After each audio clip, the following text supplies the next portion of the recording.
జిందాబాద్ CITU. ఇవ్వాలి మినీలకు pending వేతనాలు వెంటనే. ఇవ్వాలి మినీలకు పెండింగ్ వేతనాలు వెంటనే. ఇవ్వాలి రిటైర్మెంట్ అయినటువంటి టీచర్లకు వెంటనే రిటైర్మెంట్ బెనిఫిట్ వెంటనే. ఇవ్వాలి ఆయాల ప్రమోషన్లు వెంటనే. జిందాబాద్ సిఐటియు. ఇవ్వాలి కనీస వేతనం 26,000 రూపాయలు వెంటనే. ఇవ్వాలి కనీస వేతనం 26,000 రూపాయలు వెంటనే.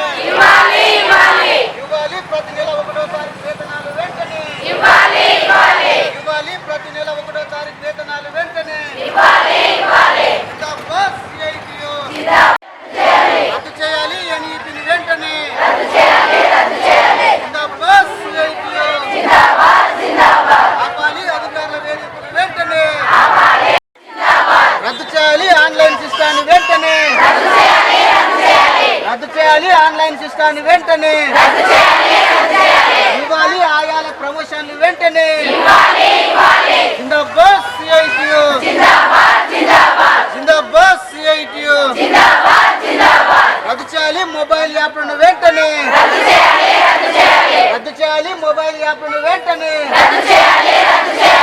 ఈరోజు అంగన్వాడీ టీచర్స్ హెల్పర్స్ అందరు గిట్టంగా ఈరోజు తెలంగాణ రాష్ట్ర వ్యాప్తంగా 33 జిల్లా కలెక్టరేట్ల ముందు ఈరోజు సమ్మె కూర్చోవడం జరిగింది.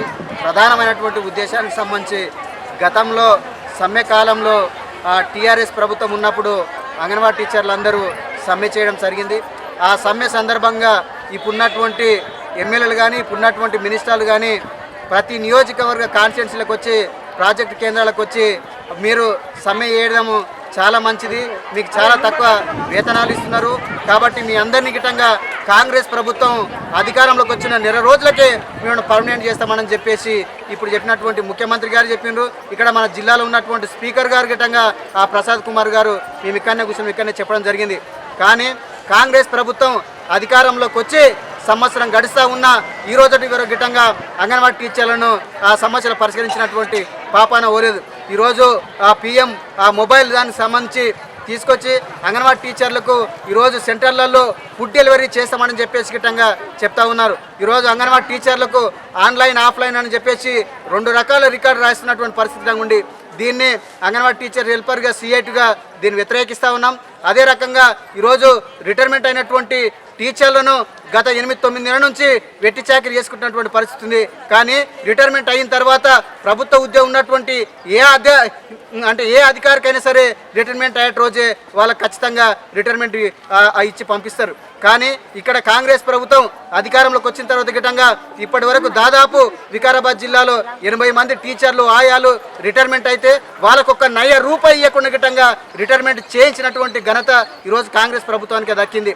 కాబట్టి అదే రకంగా కాంగ్రెస్ ప్రభుత్వం అధికారంలోకి వచ్చిన తర్వాత గత సంవత్సరం నుంచి కలవడుతుంటే మెయిన్ టీచర్లను ఖచ్చితంగా వాళ్ళకి ఎందుకంటే మేము గ్రేడింగ్ చేసి మిమ్మల్ని మేను కలుపుతున్నామని చెప్పారు. కానీ మేను కలిపినానని చెప్పేసి సంతోషం తప్ప ఇంకోటి ఏం లేదు. వాళ్ళకు 3 నెలలు జీతం ఇచ్చి ఇప్పటి వరకు సంవత్సరం గడిస్తూ ఉన్నా ఆ డబ్బులు ఇవ్వనటువంటి పాపనమైనటువంటి పరిస్థితి ఈరోజు ఈ రాష్ట్ర ముఖ్యమంత్రి చేస్తూ ఉన్నాం. సీతక్క గారికి అయితే ఇక ఉన్నటువంటి ఎమ్మెల్యేలు కానీ అందరి గిట్టంగా 119 నియోజకవర్గం ఉన్నటువంటి ప్రతి ఎమ్మెల్యేకు అంగన్వాడీ టీచర్ కలిసి వాళ్ళ వినతి పత్రాలు ఇచ్చిండ్రు.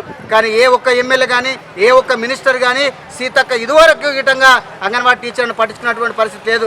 ఈరోజు ఎన్ఈపీని సెంట్రల్ గవర్నమెంట్ తీసుకొస్తా ఉన్నది. దాన్ని తీసుకొచ్చి 3 సంవత్సరాల్లో పిల్లలందరినీ గిట్టంగా ఈరోజు హై స్కూల్కు ప్రైమరీ స్కూల్కు ట్రాన్స్ఫర్ చేస్తామని చెప్తా ఉన్నారు. కానీ ఇది చాలా దుర్మార్గము. 6 సంవత్సరాల వరకు అంగన్వాడీ సెంటర్లోనే పిల్లలు ఉండాలని చెప్పేసి అంగన్వాడీ టీచర్ హెల్పర్గా మేము కోరుకుంటా ఉన్నాం. కాబట్టి ఏదైతే వస్తున్నటువంటి పోషణ అభియాన్ కానీ పోషణ ట్రాకర్ కానీ ఇవన్నిటి గిట్టంగా నిధులు కేటాయించాలని గిట్టే చెప్తా ఉన్నాం. ఈరోజు అదే కాకుండా రాష్ట్రంలో మున్సిపాల్లో ఉన్నటువంటి అద్దె రెంట్లకు సంబంధించి పెంచినటువంటి పరిస్థితి ఉంది. కానీ వికారాబాద్ జిల్లాలో ఎక్కడ గిట్టంగా రూమ్ రెంట్లు ఇచ్చినటువంటి పరిస్థితి లేదు. అదే కాకుండా అనేకమైనటువంటి ఎప్పుడో 40 సంవత్సరాల కన్నా ముందు బొవ్వాను వంట పాత్రలు ఇచ్చినటువంటి పరిస్థితి ఉన్నది. వాటికి ఇంకా మరమ్మతులు లేవు, కొత్త బొవ్వాను లేనటువంటి పరిస్థితి గిట్టంగా ఉంది. ఈరోజు అంగన్వాడీ టీచర్లను అనేక రకాలుగా ఇబ్బంది పెట్టి సస్పెండ్లు చేస్తూ ఈరోజు రాజకీయ కక్షలు గిట్టంగా వికారాబాద్ జిల్లాలో జరుగుతూ ఉన్నాయి. ఈరోజు కాంగ్రెస్ టీఆర్ఎస్ అని చెప్పేసి అంగన్వాడీ టీచర్లను జైలుకు పంపించినటువంటి ఘనత గిట్టంగా కాంగ్రెస్ ప్రభుత్వానికి తగ్గిదని చెప్పేసి చెప్తా ఉన్నాం. కాబట్టి ఏదైనా సరే అంగన్వాడీ టీచర్ల జోలికి వస్తే గతం ఉన్నటువంటి చంద్రబాబు నాయుడు కానీ రాజశేఖర రెడ్డి కానీ మొన్న ఓడిపోయినటువంటి కేసీఆర్ గారి గిట్టంగా ఏ గతి పట్టిందో అదే గతి నీ గిట్ట పడతానని చెప్పేసి చెప్తా ఉన్నాం. వేసుకొని మొత్తము టీచర్లు ఆయాలు 4 ప్రాజెక్టుల వాళ్ళందరం వచ్చి ఇక్కడ మేము ఈ సమ్మె చేయడానికి కారణం ముఖ్య ఉద్దేశం ఏంటంటే మాకు టీచర్లకు 15 రోజులు ఆయాలకు 15 రోజులు సెలవులు ఇస్తున్నారు. అది మాకు సమంజసం కాదు. అందరికీ టీచర్లకు ఆయాలకు ఒకటేసారి 1 నెల మొత్తము గవర్నమెంట్ ఉద్యోగులకు టీచర్లకు ఎలాంటి సెలవులు ఉన్నాయో మాకు కూడా అదే సెలవులు కావాలని కోరుకుంటున్నాము. ఇంకోటి మాకు ఆన్లైన్ యాప్లు చేపిస్తున్నారు, మళ్ళీ ఆఫ్లైన్ కూడా చేపిస్తున్నారు. ఇంకా రిజిస్టర్లు రికార్డ్స్ మెయింటెనెన్స్ చేయకపోతే కూడా మెమోలు ఇవ్వడం జరుగుతుంది. ఖచ్చితంగా మాకు ఏదో ఒకటే వర్క్ పెడితే బాగుంటుందని మేము కోరుకుంటున్నాము. ఇంకోటి మాకు ప్రభుత్వ సెలవులు ఎలాంటివి ఉన్నా మాకు కూడా అదే సెలవులు కల్పించాలి. మమ్మల్ని ముఖ్యంగా ప్రభుత్వ ఉద్యోగులుగా గుర్తించాలని మేము కోరుకుంటున్నాము. ఆయాలకు చాలా ఇబ్బందులు అవుతున్నాయి. గవర్నమెంట్ తరఫు నుంచి మాకు కుక్కర్లు అటువంటి అన్ని సప్లై కావాలని కోరుకుంటున్నాము. ప్రతి నెల 5వ డేట్ వరకే మాకు అందరికీ జీతాలు వేయాలని, మరి ఇప్పటి వరకు కూడా అలాంటివి వేయడం లేదు. మేము గతంలో సమ్మె చేసినప్పుడు కాంగ్రెస్ ప్రభుత్వం వచ్చి మాకేదో మేలు చేస్తాము ఉద్ధరిస్తామని వచ్చి ముందరికి వచ్చి చాలా ప్రగల్భాలు పలికినారు. మాకు ఎలాంటి మేలు కూడా ఇప్పటి వరకు జరగలేదు. దీని ముఖ్య ఉద్దేశం, మా ధర్నా ముఖ్య ఉద్దేశం ఏంటంటే మాకు జీతం సరిపోవడం లేదు. ముఖ్యంగా ఎందుకంటే మాకు ఇచ్చే 13,000లా టీఏడిఎల్ లేక 3,000 వాళ్ళ ఖర్చులకే పోతున్నాయి, వాళ్ళ జీతాలకే పోతున్నాయి. వాళ్ళ ఖర్చులకు వాళ్ళ మీటింగ్లకు నెలకు ఒక 4 సార్లు పిలుస్తారు. 4 సార్లకు 3,000 పోతే మాకు నెలకు మిగిలేదు 10,000. ఆ 10,000తోని మొగని నడుపుకునాలి, పిల్లలను నడుపుకునాలి, పిల్లలను చదివించుకునాలి. ఈరోజు పిల్లలను చదివించుకుందామంటే మేము మంచి ఉన్నత విద్యను అందించలేకపోతున్నాం. కానీ ఇళ్ళకి వెళ్ళిపోదామంటే సగం చేసినాం కదా, వెళ్ళిపోయింది, ఏం తప్పు చేసిందో వెళ్ళిపోతే మనం అట్లనే చేసుకుంటూ పోతున్నాం. జీతాలు అయిపోతున్నాయి, జీవితాలు అయిపోతున్నాయి, ముసలోళ్ళం అవుతున్నాం, కానీ జీతాలు మాత్రం పెంచలేము. ఇంకొకటి అన్నిటికంటే ప్రధానమైనది ఏంటంటే మేము కాంగ్రెస్ వస్తే ఏమో సాధిస్తాము, ఏమో గెలుచుకుంటాము, ఏమో మేము మాకున్నది అవుతుందని మేము తెలంగాణను అనగదొక్కి ఇవాళ కాంగ్రెస్ని గెలిపించుకున్నాం. కానీ కాంగ్రెస్ మమ్మల్ని ఎక్కడ లెక్క చేస్తలేదు. మేము సార్ గెలిస్తే మాకు ఇద్దరు మినిస్టర్లు, ఒక ముఖ్యమంత్రి, ఒక స్పీకర్ మా వికారాబాద్ జిల్లాలోనే ఉన్నారు. మాకే అన్యాయం జరుగుతుంది. ఈరోజు వాళ్ళని అనగదొక్కి వీళ్ళని లేపుకుంటే వీళ్ళు కూడా మమ్మల్ని అనగదొక్కుతున్నారు. కాకపోతే మా కడుపులు నింపాలని మాకు 26,000 కాదు 50,000 ఇచ్చినా తక్కువనే. మాకు ఆన్లైన్ వద్దు, ఆఫ్లైన్ ముద్దు. ఆన్లైన్ అసలే వద్దు మాకు. ఆఫ్లైన్ ఉంటే మేము ఏ రోజు అడిగినా 10 ఏళ్ళ రికార్డ్ అయినా తీసేయగలుగుతాం. ఆన్లైన్ పెట్టి 7వ తరగతి చదివిన వాళ్ళకైనా 10వ తరగతి చదివిన వాళ్ళకైనా ఆన్లైన్ ఏమొస్తుంది? మేము ఐఐటి చదువులు చదవలేము, మేము ఎంబీబీఎస్లు చేయలేము, వేరే పెద్ద ఉద్యోగాలు చేయలేము. మేము చదివింది ఏంది ఇంటర్, డిగ్రీ, పీజీ. మాకు కంప్యూటర్ కోర్సులు ఇచ్చి మాకు ఈ యాప్లు నేర్పలేరు వాళ్ళు. మాకు అనామతి పిలిచి ఫోన్లు ఇచ్చి ఫోన్లలో చేయమంటే మాకు ఏమొస్తుంది? మాకు ముందు ఒక 6 నెలలు ట్రైనింగ్ ఇవ్వమనండి. మాకు ట్రైనింగ్ ఇచ్చిన తర్వాత ఇంకొకటి ఆ ట్యాబ్లు కావాలి. మాకు ఫోన్లు పని చేస్తలేవు. ప్రైవేట్ ఫోన్ కొనమ్మా అంటారు. ఇచ్చే 10,000కు కొడుకు పని చేయాలి, మొగడు పని చేయాలి, తమ్ముడు పని చేయాలి, ఇంట్లో వాళ్ళందరూ పని చేయాలి. ఇట్లాంటి సమస్యలలో చాలా మంది సతగతం అవుతున్నారు. ప్రతి ఒక్కరు కూడా చాలా బాధపడుతున్నారు. కాబట్టి ఇవన్నీ దృష్టిలో పెట్టుకొని మాకు అతి త్వరలోనే మంచి జీతం ఇస్తారని మేము కాంగ్రెస్ ఆశపడ్డాము. దయచేసి మాకు మంచి జీతం ఇవ్వండి సార్ అని కోరుకుంటున్నాము. ఇయ్యని ఎడల నిన్న గద్దె దింపుడు మాత్రం ఖాయం. ఇక్కడ టీవీ వాళ్ళకు కూడా హృదయపూర్వక వందనాలు. మేము మెయిన్ ఇక్కడ ఎందుకు కూర్చున్నాము, ఎందుకు చేస్తున్నామో ధర్నా అంటే మా మెయిన్ కొన్ని డిమాండ్స్ ఉన్నాయి. ఇప్పుడు మాకు పనికి తగ్గట్ల వేతనం లేదు. ఏదో ఇప్పుడు గవర్నమెంట్ ఉద్యోగులకు ఉన్నట్ల ఇస్తాము, చేస్తాము, 18,000 చేస్తాము, పర్మనెంట్ చేస్తాము. అప్పుడు మాకు ఇదే ప్రభుత్వము పాలనలోనికి రాకముందు ఏమన్నదంటే మీకు ఖచ్చితంగా మేము గెలిస్తే మేము చేస్తాము, మేము ఉన్నాము, మమ్మల్ని గెలిపియండి, మా చేయి పట్టుకోండి, మేము ఇగో 10 ఏళ్ళు అవుతుంది మేము కింద పడిపోయినాము, మమ్మల్ని పట్టుకుంటే మేము ఏదో సాధిస్తూ మేము తోడుగా ఉంటాము, మేము చేస్తామని మా వాళ్ళు మాకు ఎమ్మెల్యేలు అందరూ సపోర్ట్ చేసిరు. ఇప్పుడు మాత్రం వాళ్ళు మాకు చేయి ఇడిచిండ్రు. అదే సీతక్క కూడా మా గురించి ఎలాంటి కూడా ఒక్క విషయం కూడా ఆమె మాకు మాకు సపోర్ట్ లేదు. మా గవర్నమెంట్లో మాకే బడ్జెట్ లేదమ్మా, మీరు గమ్మున ఉండండి అంటున్నారు. అవును, మేము ఇప్పుడు మా కుటుంబాలు మేము ఎట్లా పోషించుకోవాలి? అవతల పెరిగిన ధరలకు అనుకూలంగా మా జీతం ఉంటేనే కదా మేము మంచి చదువులు పిల్లలకు చదివించుకున్నది. మరి మాకు కూడా మా హెల్త్ను మేము చూసుకోవాలి కదా. ఏదో ఇప్పుడు మాకు ఇంజనీరింగ్ ఇచ్చిన పెద్ద పెద్ద అవి ఇచ్చిర్రు యాప్లు, యాప్ చేయాలన్నా లేకపోతే రిజిస్టర్ చేయాలన్నా మాకు తడబడి పడుతుంది. అధికారులు కూడా మా మీద దౌర్జన్యం చేస్తున్నారు. అయ్యా మేము ఎంతగానం చేస్తాం వరకు ఏదో ఒకటి ఉండాలి, ఆఫ్లైన్ ఆన్లైన్. ఇప్పుడు ఏ ఉద్యోగం కూడా ఇంతగానం భారం లేదు.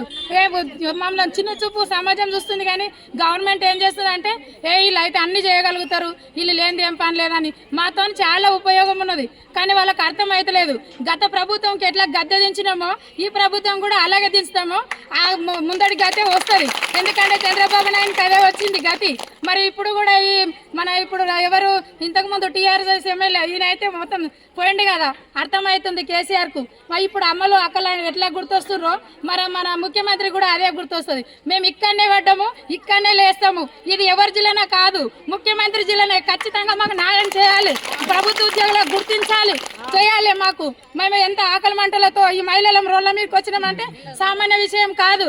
ఇది మేము ఎంత ఆకలి మంటలతో ఎంతో కోపానికి వచ్చినామో ప్రభుత్వం కూడా హెచ్చరిక. ఇది మా యొక్క హృదయపూర్వకంగా మేము ఇంత బాధతో ఇక్కడ వచ్చి మేము ఆలాపన చేస్తుంటే మా చిత్తశుద్ధి లేకుండా ప్రభుత్వము ఎలాంటి మమ్మల్ని పరిష్కరించకుండా బడ్జెట్ సమావేశాల మమ్మల్ని చిన్నచూపు చూస్తున్నది. ఆ బడ్జెట్ సమావేశాల్లో కూడా మాకు కనీస వేతనం, ఖచ్చితమైన వేతనం ఇవ్వాలని, పనికి తగ్గ వేతనం ఇవ్వాలని నాకు వినయించుకుంటున్నాను. ఇంతటితో సమావేశం ముగించుకుంటున్నాను. ఇప్పుడు టెంట్ వేసుకొని కూర్చున్నామంటే ఎందుకు కూర్చున్నాము? మనము ఇక్కడ టెంట్ వేసుకొని ఎందుకు కూర్చున్నాము? మనకు ఈ గౌరవ వేతనం చాలక ఆకలి మంటలతో ఇక్కడ కూర్చున్నాం.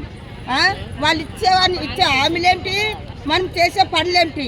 2 ఆన్లైన్ వర్కులు ఇచ్చారంటే ఇది ఆన్లైన్ చేయలేక ఆటలతో తల్లులు టీచర్స్ అంతా అనారోగ్యానికి గురవుతున్నారు. దయచేసి ఈ ఫోన్ యాప్లను తీసేయాలి, గౌరవ వేతనం పెంచాలి, రిటైర్మెంట్ అయిన బెనిఫిట్స్ కంపల్సరీ ఇవ్వాలి. అసలు టీచర్కి 2 లక్షలు అనుకున్నారు, ఆయమ్మకు 1 లక్ష అనుకున్నప్పుడు 1 లక్ష టీచర్కి ఇచ్చి 50,000 టీచర్కి ఇచ్చి ఇది ఎంత అన్యాయం! ఇది సమంజసం కాదు. దయచేసి టీచర్కి సరిపోయినంత ఇవ్వాలి, ఆయనకు సరిపోయినంత ఇవ్వాలి. టైంకు కూడా మన ఫుడ్ అనేది పంపాలి. మమ్మల్ని కూడా చూసుకునే వాళ్ళు మీరే. ఆ కాలంలో సమ్మె చేసినాం, 24 రోజులు సమ్మె చేసినాం. సమ్మె చేసినప్పుడు మన స్పీకర్ గారు వచ్చి నన్ను అడిగారు, ఏమని అడిగారు? మీరు పాదయాత్ర చేస్తారంటే కంపల్సరీ పాదయాత్ర చేస్తావా అంటే చేస్తా అని హామీ ఇచ్చిన. ఆనాడు చంద్రబాబు నాయుడిని ఎట్లయితే గద్దె దించినామో మీకు కూడా వీళ్ళకి కూడా గద్దె దిస్తాం, టీఆర్ఎస్ వాళ్ళకి గద్దె దిస్తాము, మేము గెలిపిస్తాం సార్ అని అన్నం కూడా. వాళ్ళకి షరతు చేసినాం కూడా, ఆయన ఇప్పుడు పట్టించుకున్నారు. అప్పుడు షరతు చేసినప్పుడు మేము కళ్ళలు కనవాలేమా? ఇప్పుడు మేము కనబడతలేమా మీకు? మా సమస్యలు ఎన్ని? అసలు ఒక తల్లిని వేధిస్తున్నారంటే ఎంతో బాధ. ఏజ్ అయిన వాళ్ళు ఎంతో బాధపడుతున్నారు. ఒక పిల్లలను చదువుకోలేకపోయినరు, వాళ్ళు ఏం చేసుకోలేకపోయినరు. ఇప్పుడు రోడ్ పాలు అవుతున్నాం. మేము ఏం తిని ఉండాలి, ఏం చేయాలి? మేము కంపల్సరీ మా సమస్యలు పరిష్కరించుకొని మాకు టీచర్లకు 2 లక్షలు అన్నారు, ఆ 2 లక్షలైనా సాయం చేయాలి. మాకు మళ్ళీ పెన్షన్లు సాయం చేయాలి. మేము ఏం తిని ఉండాలి? మరి మమ్మల్ని కొడుకులు కూడా మమ్మల్ని రానివ్వరు. ఎందుకు రానిస్తారు? మీరు చిన్న జీతం చేసి మరి ఏం సాధించారని మమ్మల్ని మా కొడుకులు తెలుసుకున్నారు. కాబట్టి దయచేసి మీరు స్పీకర్ అయిన మీరు కూడా మీరు మమ్మల్ని చూడాలి, మా సమస్యలు పరిష్కరించుకోవాలి.